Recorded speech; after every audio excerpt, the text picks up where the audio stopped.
Rifqi Nashrullah and PM048. I would like to read my part about Volkswagen Peace Offering.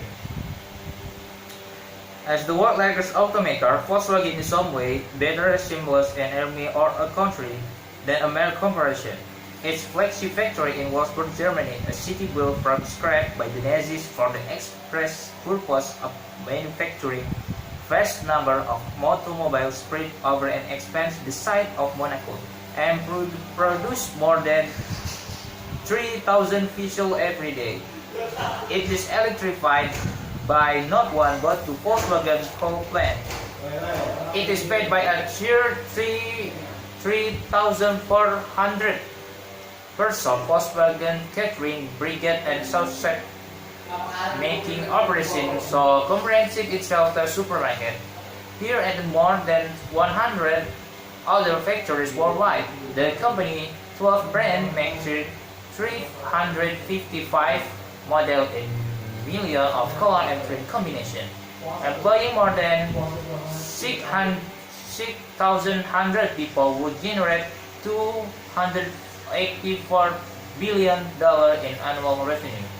It's hard to imagine that such a robust corporate edifice could ever be at risk of collapse, as it was less than 3 years ago when Volkswagen AG was consumed by one of the largest scandals in automotive history. The revelation of a systematic effort to cheat on emission tests employing wrote software that made diesel cars appear cleaner than they were brought the company to its knees, and the carry of its long-standing chief executive officer and shattered a 70 years reputation for engineering-led competence. For a time, it looked like Volkswagen might not survive, at least not recognizably. A prospect so alarming in Germany that Chancellor Angela Merkel started into dynamic control for what is arguably the country's most important industrial giant. And yet today, $30 billion in compensation and repair costs and 11 million affected vehicles later, Volkswagen is improbably back on the offensive. Last year, the Volkswagen portfolio of brands, including Audi, Porsche, and Bentley, comfortably defended its global sales grown from a challenge but achieved Toyota, in large part because revenue is soaring in China. Volkswagen profit and share have lately recovered to pre-catastrophe level. It's ever growing again in the USA market, in the namesake brand considered abandoning consumer willingness to forgive Volkswagen is remarkable. Given the anomaly of its wrongdoing, scientists at the Massachusetts Institute of Technology estimate the extra pollution generated by its rigid car will eventually contribute to more than 1,200 premature deaths. Transformation won't come easily to Volkswagen. It's fighting thousands of investor and customer lawsuits that will keep even car well into in 2020, and criminal probe into some aspect of the diesel fiasco are still active.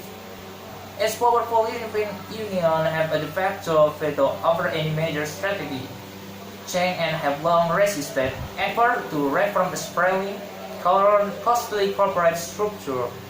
And as the entire automotive world faces an unprecedented threat, the rapid shift of a car from something consumer buy to service they order on demand. Properly with non-driver involved, Volkswagen in solar culture will make adapting to the new way of selling mobility a huge challenge. The crisis was an unmistakable wake-up call, a warning that things could stay the way they were, Mueller said in Berlin in March. He told us there was a need for radical change. He continued change that would have previously been unthinkable or, at the very least, impossible to implement. On September 2015, just after the U.S. Environmental As one of its first decisions, the group dispatched then CEO Martin Winterford to record a 2-minute apology video. It was a disaster. Standing in front of white background, its voice was steady and speaking in stiff, staccato German, and as Winterkorn said he still didn't know the full extent of what had happened. But described the cheating as a result of terrible mistake made by only a few. The stranded tone and funky production brought to mind a kidnapping fiction force appearance in ransom video, rather than a common corporate leader demonstrating control of the situation. Things only got worse. The U.S. Department of Justice began laying the groundwork for criminal charges against some staff, and authorities in France, Canada, Germany, and South Korea began their own inquiries. Within a few days of the EPA going public, Volkswagen shared the last actor of their follow. A 13-year Volkswagen veteran with a doctorate in metallurgy, he was notorious for scrutinizing the finished production detail, chastising underling when he demanded chrome part inconsistently, shiny or get liquid metal panel toolbars. Named Muller are his successor. For Muller, it was a move from perhaps the best job in all those other wars. He spent the previous first year as CEO, of course, delivering considerable profit and cultivating a reputation for cheerful informality, at least by the standard of German automotive executive, which soon such a joy of in the first big crane at Le Mans, ditching his usual suite for a mechanic outfit. Not long afterward, the company took the extraordinary step of delaying its scheduled earning release, at only sick that it didn't have a handle on the damage. Industry analysis estimate of the final bill to recall-rated car, compensate buyer and buy-fee ranged as high as $18 billion, significantly more than Volkswagen make copy television. Volkswagen, however, caused some very low breaks.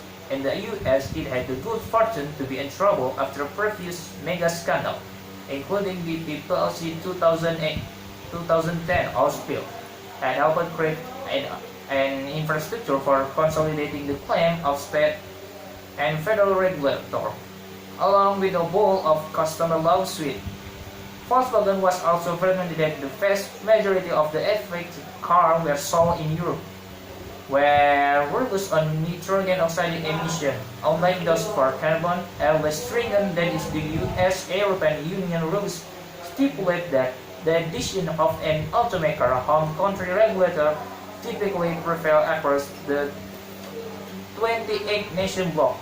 And in Germany, Merkel and the administration rule of the way Volkswagen could simply modify the facade, instead of forcing it to offer the buyback and compensation that were required in the US. As a result, Volkswagen is now coming to the end of process to repair about 8 million European cars, mainly with inexpensive software upgrades that brought their emission into compliance with the rules. Thank you for the attention. Assalamualaikum warahmatullahi wabarakatuh.